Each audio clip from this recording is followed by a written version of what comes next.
For Desperately Confused Catholics. October 25, 2020 by Anna von Reitz. I am passing along the enlightening messages forwarded to me this morning, see below, that give portends of the massive backlash brewing in the Roman Catholic Church against the so-called New Church of the Roman Pagan Libertines. Although I am not Catholic and no longer belong to any incorporated church at all, I certainly feel for my fellow followers of Yeshuah who are struggling with the Great Apostasy in churches across America. When I heard Pope Francis condoning sodomy and defending man-boy love as a sacrament of the church last week, I almost threw up.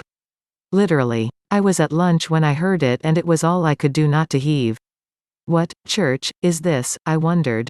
The church of raping little boys. And I was not alone. All those who are heavy laden read and see that the actual Catholic clergy is not standing still for this takeover of their church. Expect Bergoglio to be gone soon and for an actual new and enlivened church to be standing in the place of the rotten edifice. Also this week I had to deal with a temple record of the Church of Latter-day Saints in Arizona. This came to light in the course of one of my readers doing research and wondering what they were looking at.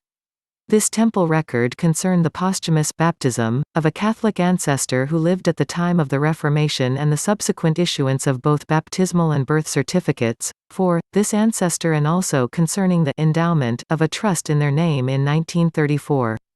It is apparent that the Roman Catholic Church was not the only one playing wide, high, fast and loose with the false gods of commerce, faking clearinghouse certificates, and laundering money. It wasn't enough for LDS to buy, sell, and trade the souls of their current members, they had to literally dig up their current members' dead ancestors and claim them and sell them, too. And then tell the gullible members a big song and dance as an excuse to motivate the victims to do all the research work for the perpetrators, too. Members of LDS were told they could save their ancestors by doing this.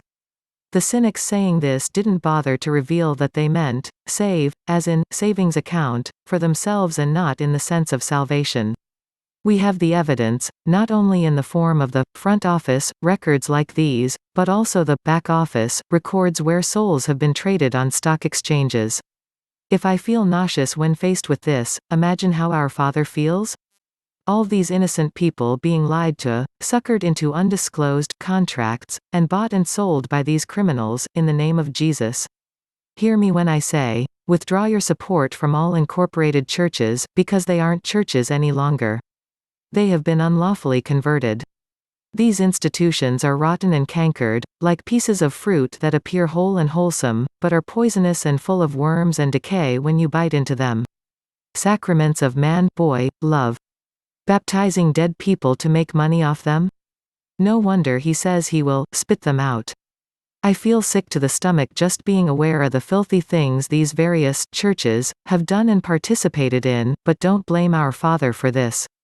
These evils have been done by evil men acting in the name of a just God, in the same way that the filthy politicians in Washington, D.C., have acted in the name of our states and our federation. Look to our Father for the redress and the wisdom to discern all these things and for the strength to take action against them. Links to Anna's articles and resources can be found in the video description box. Thank you for subscribing, liking and sharing.